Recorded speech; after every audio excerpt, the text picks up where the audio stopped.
धन्यवाद सभापति महोदय। बहुत दिन के बाद पार्लियामेंट चला और जो अपोजिशन का दर्द था वो सामने आया। मुझे लग रहा था कि शायद प्राइस राइज एक इतना बड़ा विषय है कि उसके बारे में, पूरे देश की इकोनॉमी के बारे में, दुनिया की इकोनॉमी के बारे में कांग्रेस पार्टी देश को बताएगी। मनीष तिवारी जी बड़े अच्छे वक्ता हैं, लेकिन दिल और दिमाग का जब द्वंद्व हो तो अच्छा वक्ता भी अच्छा नहीं बोल सकता है। आज पहली बार देखने को मिला कि वो उस तरफ बैठे तो जरूर हैं, लेकिन उनको पता है कि किस हालात में 2014 में माननीय मोदी जी ने इस देश की बागडोर संभाली थी, और आज कोविड के बाद दुनिया की स्थिति कैसी है। यही अरुण जेटली जी जब बजट का भाषण दे रहे थे 2015-16 में, तो उन्होंने एक बड़ी अच्छी शायरी कही थी। मुझे लगा कि शायद आज मैं दोबारा कांग्रेस और देश को बताऊं कि उन्होंने क्या कहा था और आज भी क्या हालात है। उन्होंने कहा था कि कश्ती चलाने वालों ने जब हार कर पतवार दी हमारे सामने, लहर लहर तूफान मिले, मौज मौज मझधार हमें, फिर भी दिखाया हमने और फिर दिखा देंगे। इन हालातों में आता है दरिया पार करना हमें।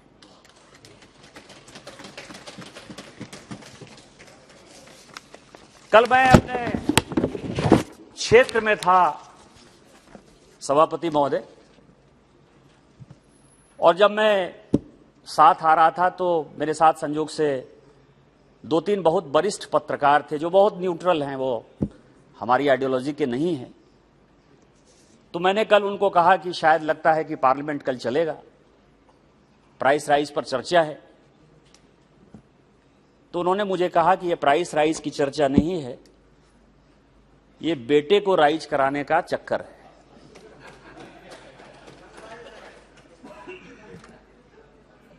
पूरी दुनिया तबाह है कोविड के कारण, पूरी दुनिया। आप अमेरिका को देख लीजिए, यूरोप को देख लीजिए, आसपास पड़ोसी को देख लीजिए, श्रीलंका के हालात को देख लीजिए, बांग्लादेश को देख लीजिए, भूटान को देख लीजिए, पाकिस्तान को देख लीजिए, सिंगापुर जैसे कंट्री को देख लीजिए, दुबई को देख लीजिए। सभी जगह रोजगार छीने जा रहे हैं, सभी जगह इन्फ्लेशन बढ़ रहा है। चाइना में तो जो उड़ती उड़ती खबरें आ रही हैं कि वहां जो है बैंकों के सामने टैंक लगे हुए, और उस हालात में यदि हमारे यहां गरीब जो है दो पेट का उसको खाना भरपेट मिल रहा है, तो क्या हम लोगों को माननीय प्रधानमंत्री जी को धन्यवाद नहीं देना चाहिए? 2 वक्त की जो रोटी उनको मिल रही है, नहीं देना चाहिए?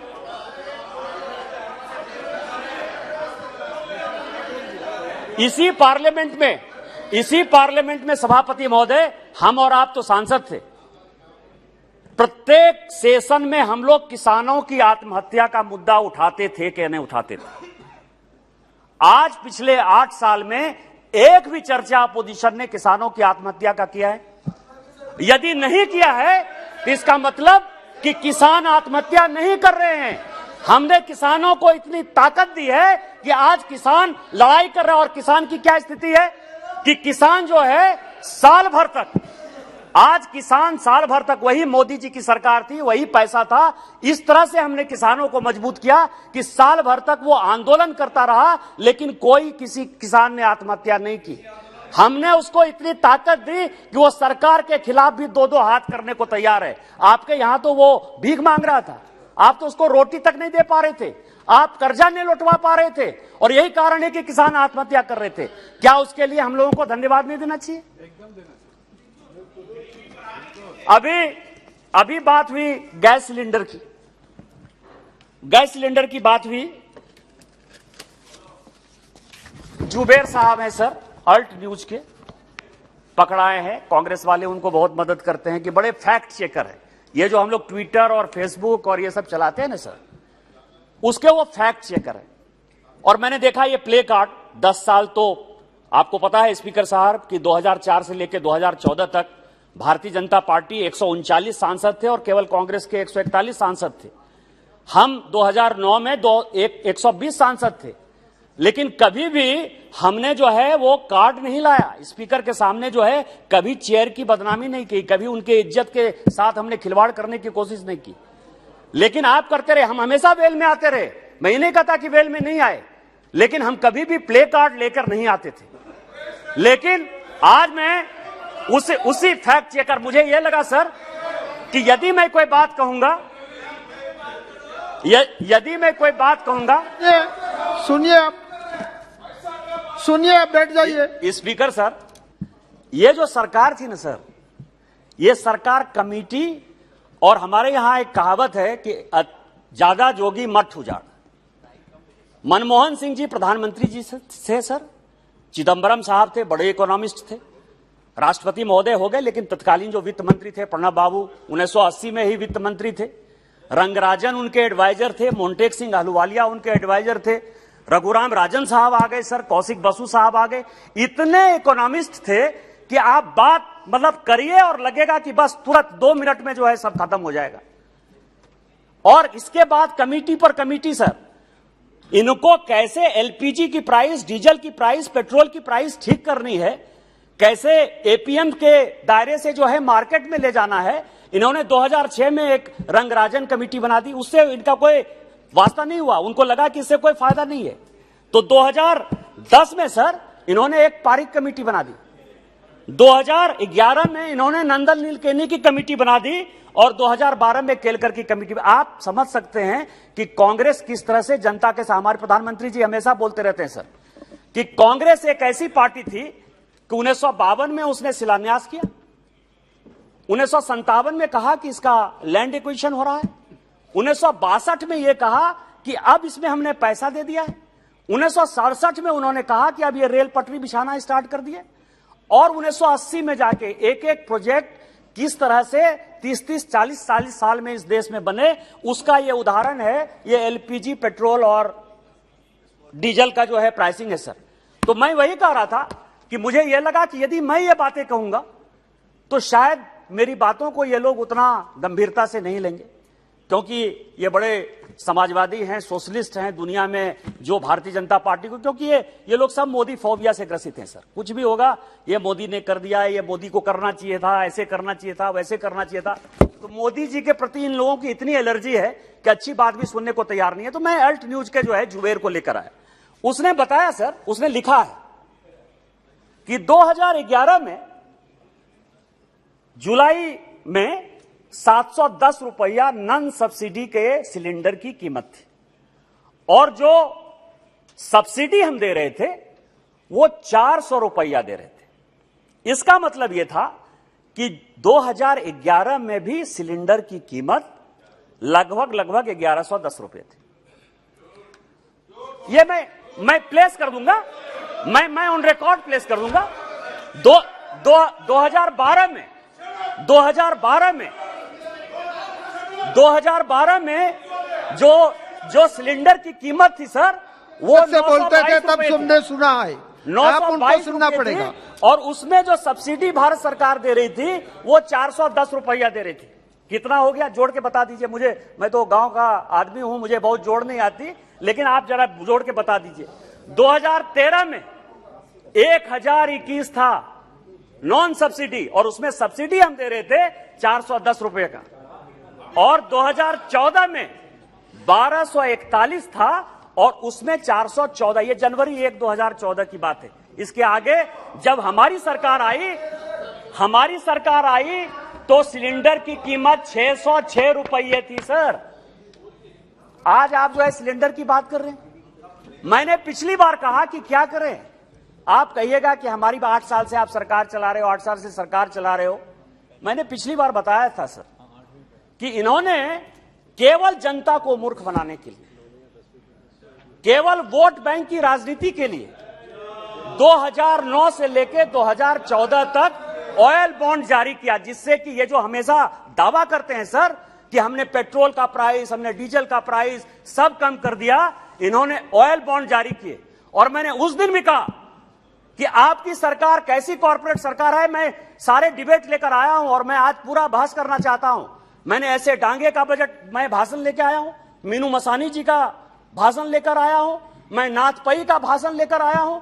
1958 से लेकर उन्होंने हमेशा कहा कि ये जो कांग्रेस है ये कॉर्पोरेट की सरकार है, ये टाटा को समर्थन करती है, बिरला को समर्थन करती है, डालमिया को समर्थन करती है, और अंबानी और अडानी को समर्थन करती है। ये 1,44,000 करोड़ का 1,44,000 करोड़ का इन्होंने ऑयल बॉन्ड जारी किया सर। और आज 2020 के बाद से भारत सरकार को 10 साल का बॉन्ड था, वो 2011 के बाद जितने भी हुए, आज आप समझिए कि हम लोगों को लगभग 3.5 लाख करोड़, 1,44,000 करोड़ जनता को गुमराह करने के लिए, बचाने के लिए कि हम पेट्रोल, डीजल और एलपीजी का प्राइस कम कर रहे हैं।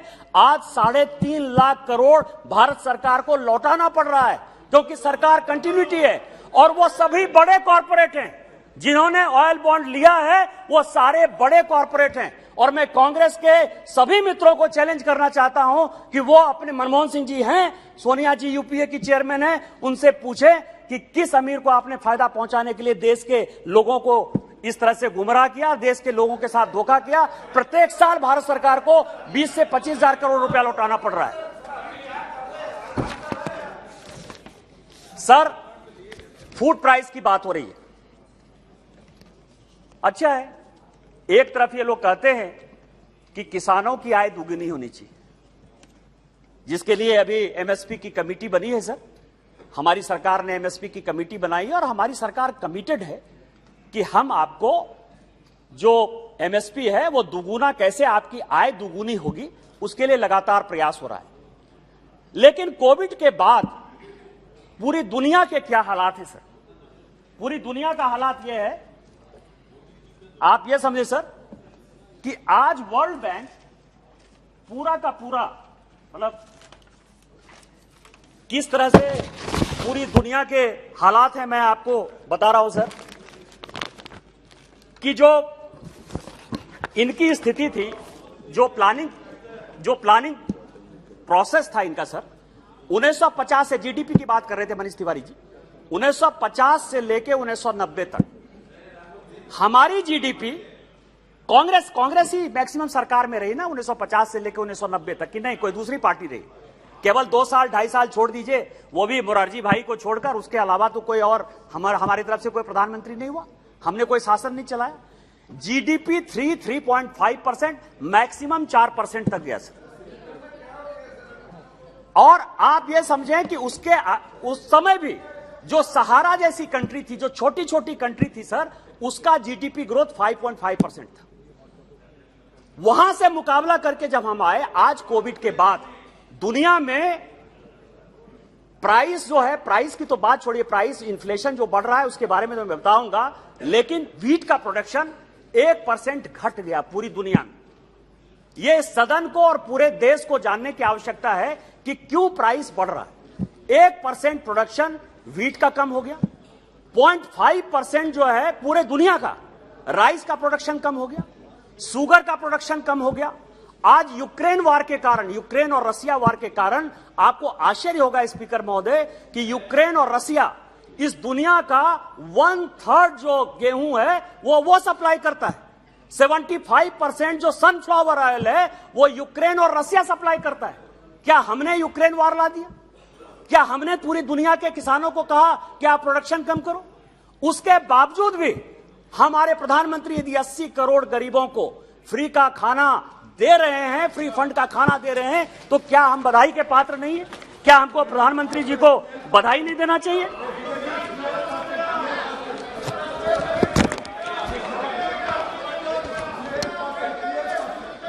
सर, मुझे एक निवेदन करना है जी। सर, मुझे एक निवेदन करना है।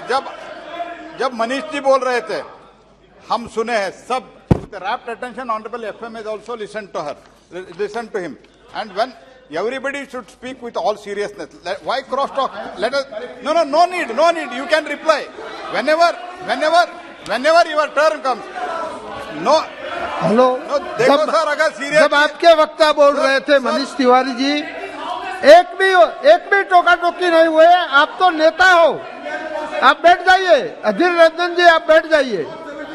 आप उनको सुनना पड़ेगा, सुनना पड़ेगा,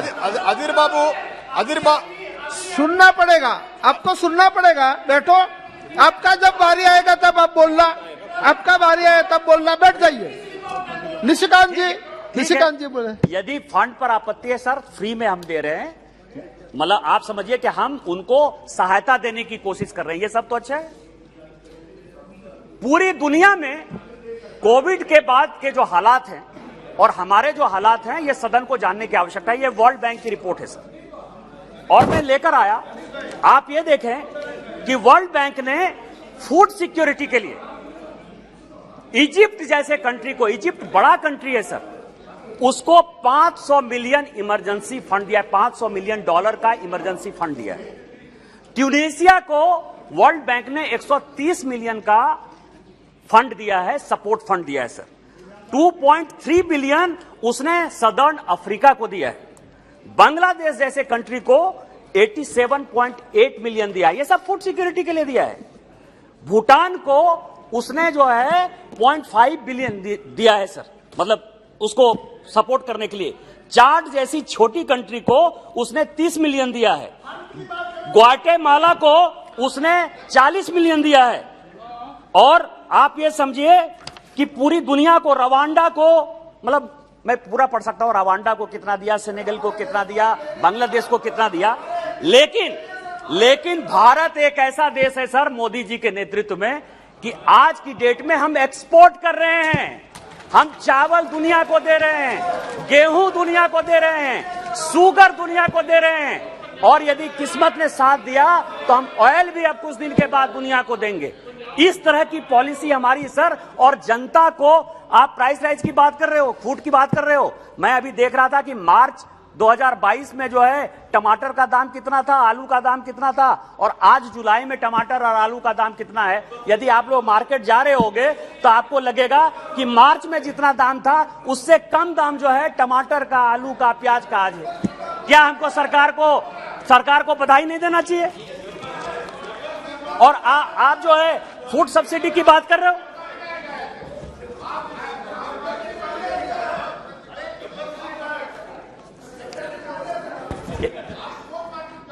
हेलो, बीच में आप अपनी टिप्पणी मत कीजिए। अपना जब समय आए तब बोलना। क्या है मैं आपको बताऊं स्पीकर साहब, एक नूर ने बड़ा अच्छा शेर कहा सर, कि सच घटे या बढ़े झूठ की कोई इंतहा नहीं होती।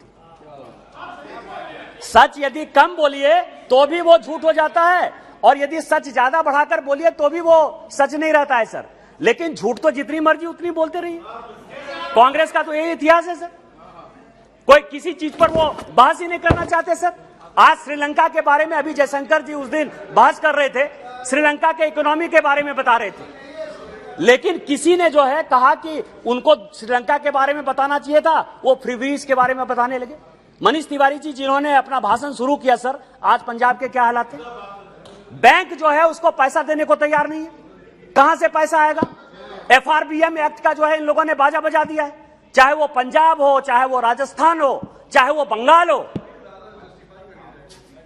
कहां से, चाहे छत्तीसगढ़ हो, कहां से पैसा लाओगे।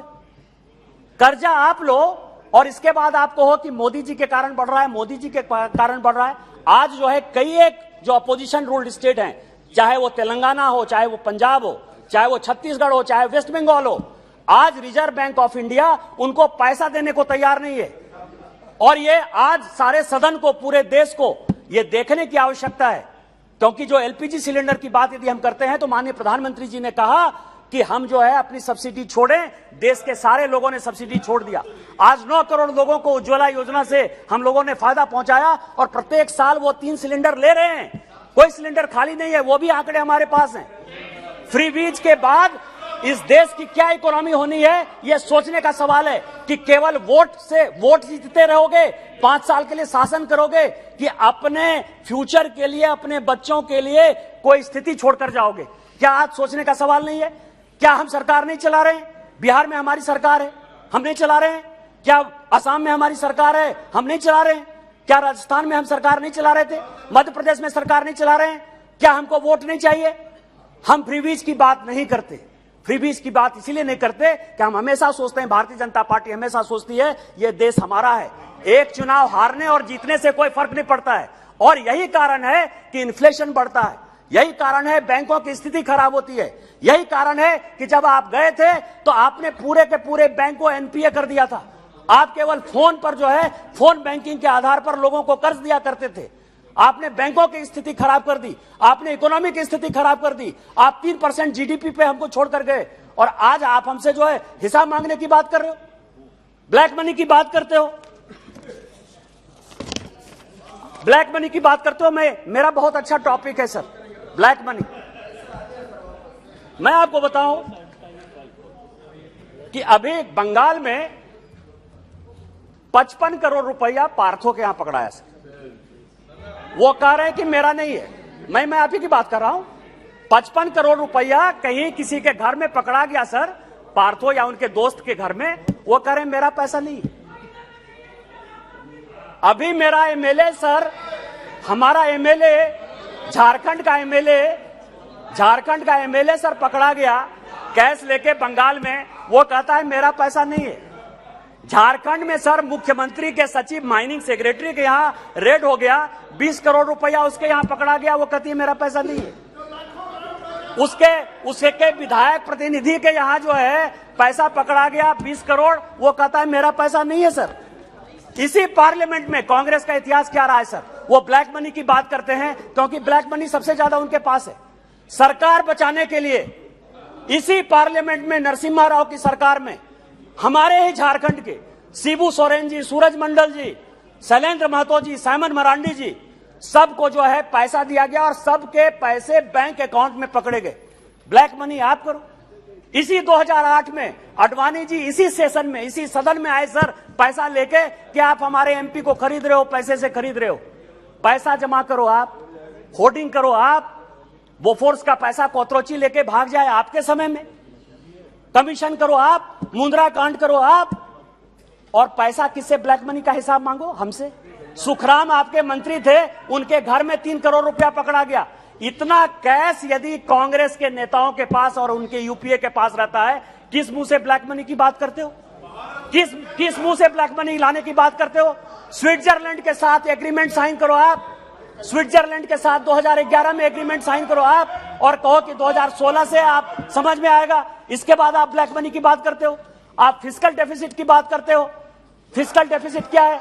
आप ये समझिए 1950 से लेकर 1990 तक देश की स्थिति 1950 से लेकर 1965 तक बहुत अच्छी चल रही थी सर।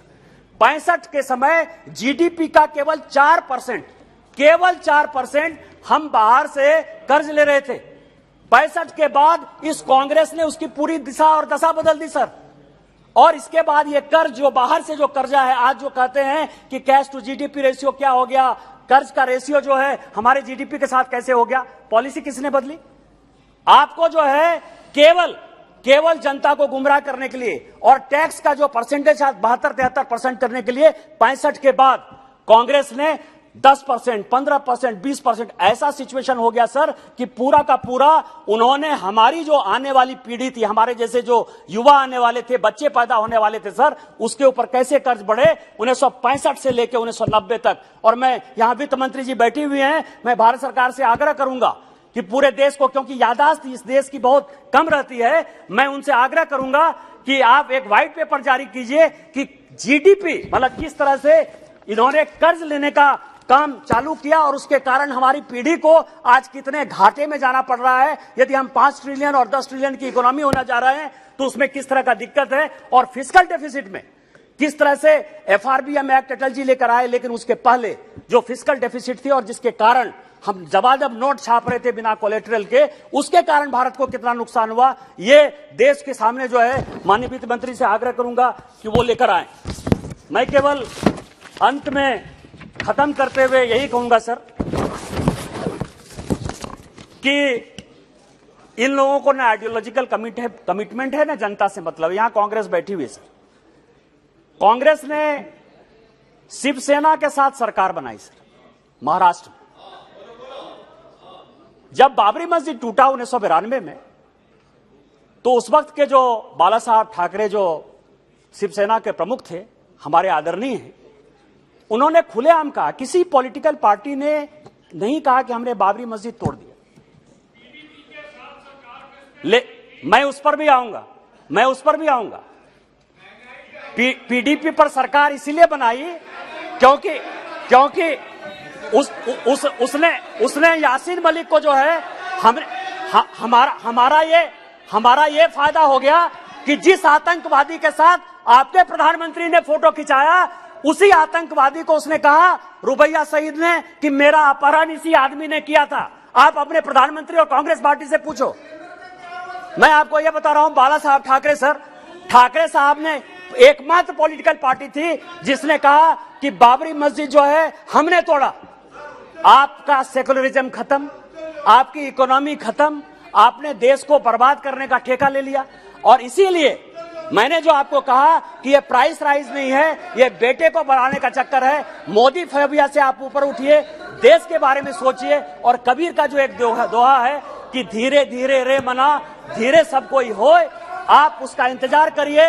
ये देश बदल रहा है, गांव, गरीब, किसान, आदिवासी को सम्मान मिल रहा है और ये देश खुश है। इन्हीं शब्दों के साथ जय हिंद, जय भारत। बहुत बहुत धन्यवाद।